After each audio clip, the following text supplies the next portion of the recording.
Now, I don't care what level photographer you think you are. Rare is the time that you go out and shoot anything that you're not shooting volume. I mean, even if you shoot a child's birthday party, that's 100, 150 shots that you got to go through. If you're shooting something a little more complicated, possibly a wedding, I've seen some weddings, I've shot as many as 2,500, 30,000 shots. You know, your average portrait session is 300 or 400 shots, and I just finished one that was about just over 500. I just shot a project this weekend that was 1,500 shots. So, I mean, you're dealing in lots and lots of images. And there comes a point at which there's going to be some repetition you're going to need in such things as maybe mistaking the setting in your camera. And so some of your images are underexposed or need to be cropped or sharpened or what have you.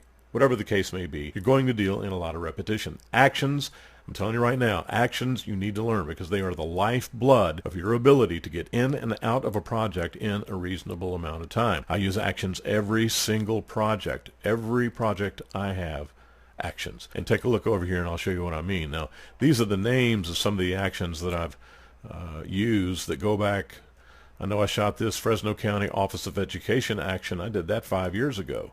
Laura and Rocky, that was a portrait session, and that was about 5 years ago. So some of these are very, very old, and the list just keeps getting longer. And you can see here as I scroll through, there are tons and tons of actions. Now, some of them are special effect actions that will put, of course, special effects on your images without you having to actually manually go through the steps. And so that's sometimes a nice thing to have, a nice creative thing to have.